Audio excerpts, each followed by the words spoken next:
learning environment in a class. First, a teacher needs to be a diligent observer. The process of learning is not important just for its end result, but the process in itself is equally important for nurturing human values. It helps students comprehend the value of collaboration and communication. So while the students are working in groups or doing any activity, the teacher should ensure that the students are not hesitating in asking for any help or clearing their doubts with fellow students or the teacher. Make the students celebrate lacks and mistakes, both theirs and of the fellow classmates, as mistakes or shortcomings are not the sign of incapability, incompetence, or being unintelligent, but rather a sign of progress. No one knows it all. The teacher, after carefully observing each and every student's performance, should also know how to capitalize on their strengths and weaknesses. A particular student loves a particular task, let the student do that. It is because he or she finds more meaning in it. A particular student is distracting the other activity partners through his or her cell phone. Give him or her a task to look for some specific facts in the phone. Now, let us discuss the play of communication in the role of a teacher. Communication depends on two people, sender and receiver. Both have to be vigilant and carefully listen to each other in order to ensure smooth flow of the two-way process so that a fruitful exchange can happen. Therefore, listening is not only the responsibility of students but also of teachers. Second, never misperceive or judge students on the basis of their different styles of communication. For example, there are some students who don't think before talking, and while some who talk in bullet points. Yes, no, okay. They are basically interested in facts, figures. The two cases just mark a difference in approach and not interest. Third, the key to build healthy relationships with your students is communication. It is also a vital component for a teacher in helping students polish their various non-academic skills. Let us discuss the play and importance of communication through an example of feedback, which in itself is a very important responsibility of teachers. Now, the basic ways of giving feedback are: first, direct. You should not have done this. You should have instead written this. You have not read much. You're absolutely wrong. There is lot of scope of improvement. You need to improve your handwriting. This method is absolutely incorrect and will not fetch you any marks. Result: you have offended the student or have completely destroyed his or her confidence. The first will lead to a disagreement or even an argument, and the second might lead to even more dire consequences of the student never returning to you for assistance. Second way is the indirect feedback, which is definitely polite. Like, some points here and there, overall good, little more hard work. You can come out with flying colors. Next time, I'm sure even the method will be right. No, this will not work. Rather, this feedback is the most dangerous of all. The students will never be able to understand that he or she still needs to review his or her work. So what to do? Probably, we can hone our communication style and go this way. First, ask a polite question. Can we discuss this assignment sometime? I have more ideas about this work. Can I share them with you? Remember, let them own their learning. They are not kids. They have decided to study the particular subject for higher studies and we all, as teachers, know our young adult students like choices. With the suggested questions, they will get a feeling of autonomy and a sense of equality. Students like to be equal participants. Now comes the second step. Be specific. For example, if it is about language, don't say it's a wrong or a bad way of writing. Rather, point out the particular sentence and correct it. By doing this, the student will get to know where to improve and what to improve. Third, tell the student the larger consequence of his or her mistake. For instance, how just one step led to the entire sum getting wrong, or just a simple tense mistake changed the meaning of the entire answer. Fourth and last, don't miss to ask for their opinion about their own mistake. If they think something else than what you have suggested could have been a better solution, let them speak it out. Stir their mind to understand their mistake and learn from them. Make them enthusiastic and curious about their own work so that they do it better. Right way of communication helps a teacher to connect with the students.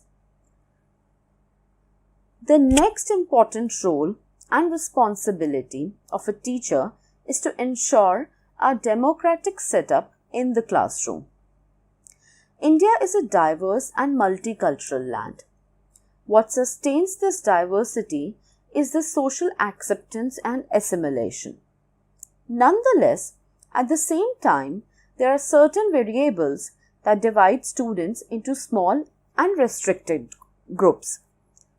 For example, ethnicity, socio-cultural backgrounds, educational backgrounds, gender, physical challenges, strengths, shortcomings, learning pace. A student at times doesn't even realize that he or she has started perceiving and presenting things by being influenced by some of the stated diversities. Unfortunately, and probably unintentionally, these variables sometimes start playing a role in defining worldview about relationships and public and private space. So, in a nutshell, we can say that the diverse variables have a subtle or at times a stark influence on the social behavior of students. This leads to the dangers of stereotyping and ethnocentrism. Stereotyping is a false belief triggered for a particular group of students because of insufficient knowledge about others' background. Ethnocentrism is to believe in the superiority of one's own cultural group, which leads to discriminations. But in the global world, when in future students will have to work in diverse environment, handling diversity in a learning room becomes an important factor for a collaborative and elevative learning. The first thing a teacher can do to promote inclusion, that is, to accomplish oneness and equality for all the students in a class, is to identify the degree of differences existing. That is, the teacher has to first recognize each and every difference existing in the class that is responsible for any kind of cultural exclusion. This can be done through any simple activity where there is a need of different groups or teams. Let the students first choose their partners or group members. Your role as a teacher is to study these groups for all kinds of cultural categorizations. If any divide or prejudice is witnessed, then either you can introduce students to one another and highlight the social cultural realities of students' backgrounds or plan some activities. Identify specific learning objectives and aims of a particular topic, and then design tasks that are pitched at a lower or a higher level to address the issue of heterogeneity. If you think you have students who have different levels of perceiving and thinking, then give them different content to engage with and learn. Offer them new ways to look at a topic. Represent the content in various ways, that is, in audio, visual, or text form. Also, let them choose the way they want to articulate their understanding in, that is, either orally or by writing or through discussion or an enactment. Let us take an example of a specific topic. For instance, if you want the students to understand the realities of class and caste divide in India, then you can first let the students listen to a report on caste and class discrimination existing in any educational or professional sector of India. On the basis of the read report, ask them to think about the discriminations that exist in their near vicinities. Then, form a diverse group of maybe 4 to 6 students and ask them to draft solutions for such discriminations. Second way of doing this activity could be, some students can be asked to listen to the story based on discrimination, any story based on discrimination. After they have listened the story, ask them to discuss the basic theme of the story. Then, let them express how would have they felt being discriminated. Make them discuss the context in which discrimination happens. Third way, rest of the students can be given photographs showing class and caste divide.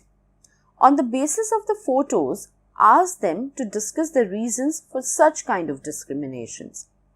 Put questions like, who suffers when discrimination is practiced? Do you think discrimination can be resolved?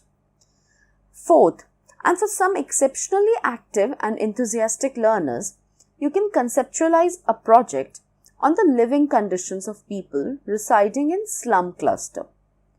Ask these students to find their source of income, food habits, health and sanitary conditions, educational opportunities, and also let them suggest ways of improving the conditions of the people they are researching on. Through the given example, a teacher can deal with the diversity based on learning pace, physical disabilities, and socio-economic factors, and can engender respect in the students towards these differences. And also, all the 4 discussed activities can include use of technology and audiovisual aids. Another activity can be that during this partial lockdown phase, when resources are limited, teacher can engage students of different social backgrounds together to devise ways to combat the crisis of the availability of limited resources.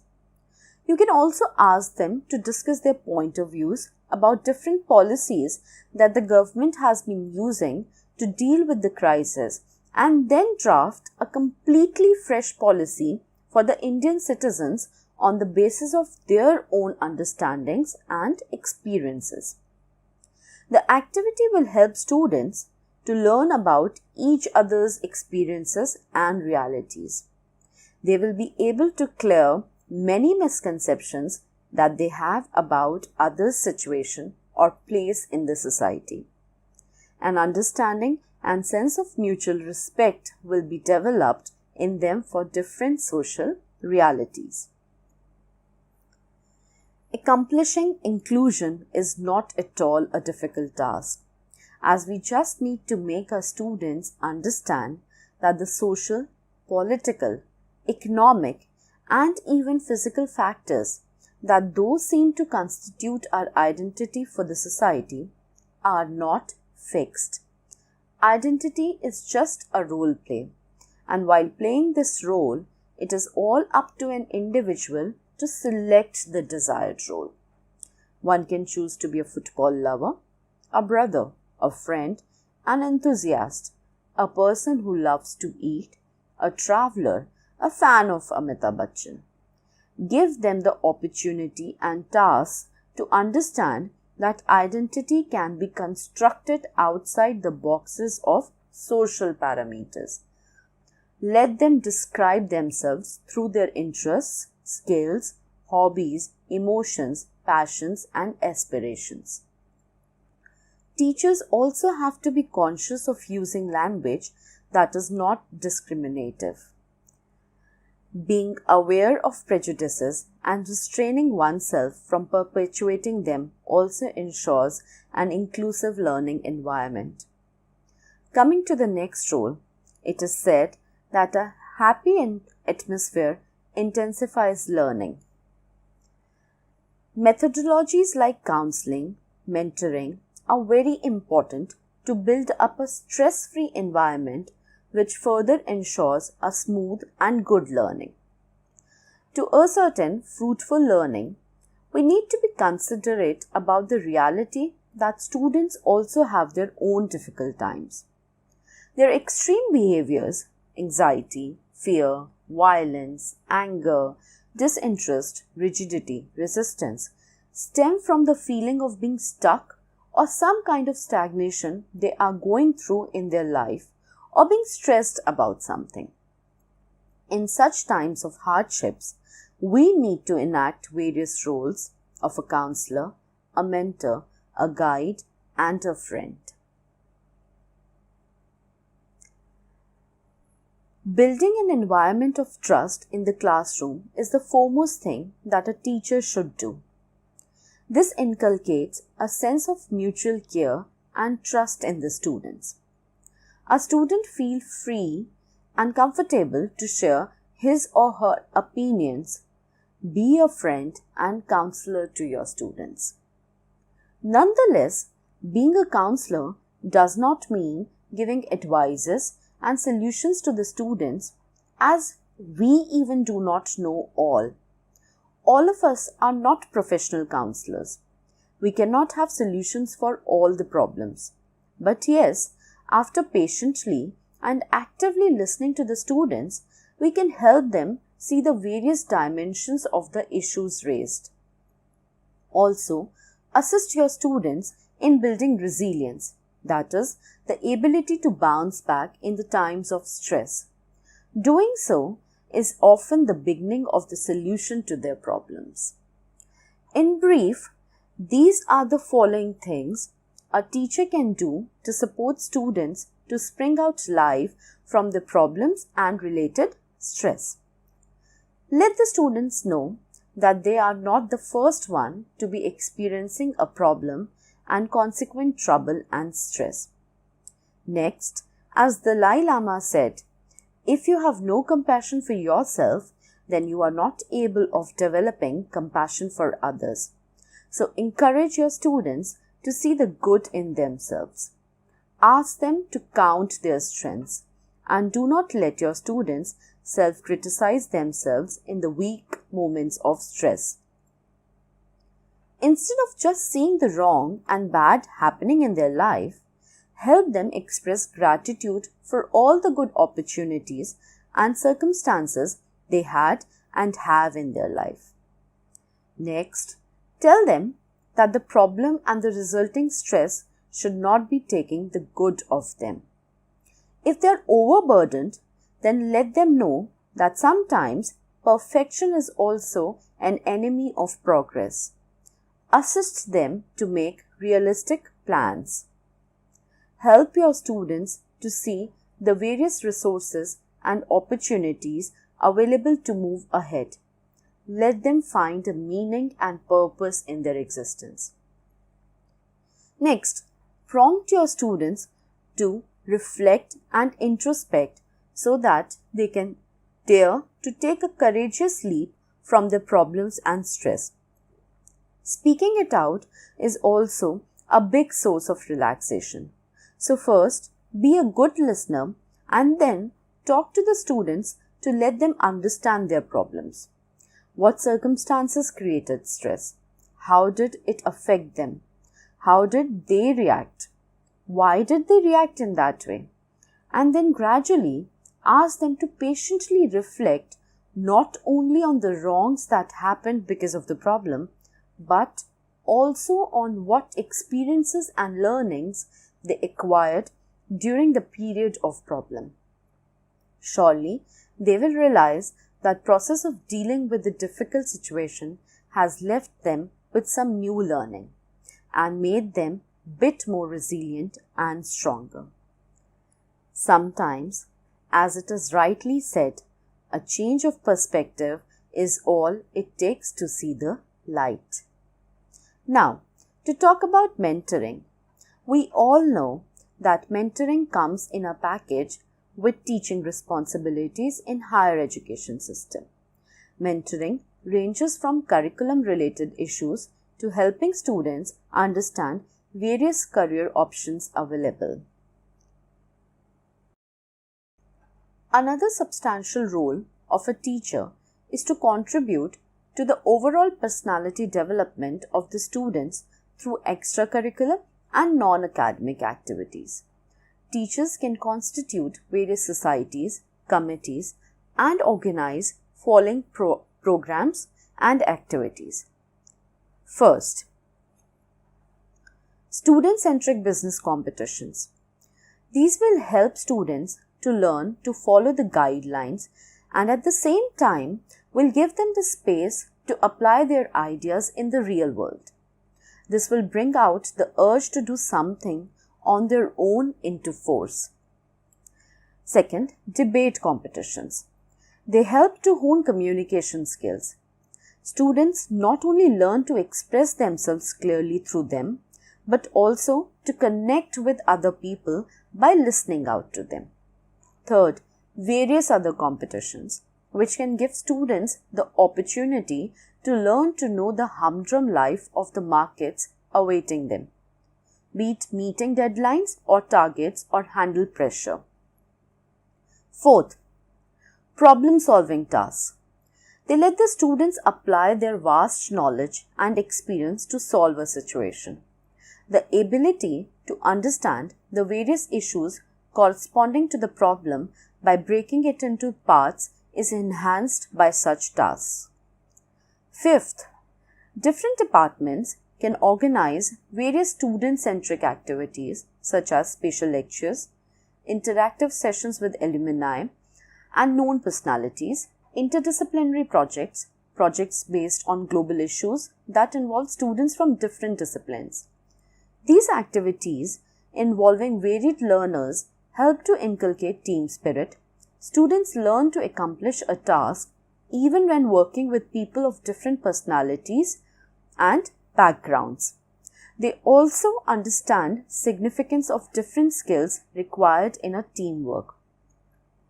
Sixth, equip your students to help the marginalized sections of the society.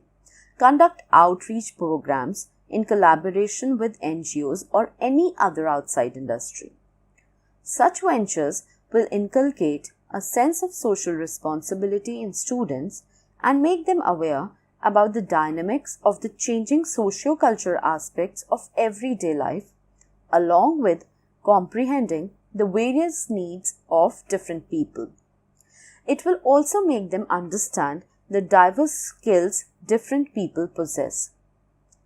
Last but not the least, don't ever forget, anything other might change or transform in the education system, but the relationship between students and a passionate teacher will always remain the foundation of a successful classroom.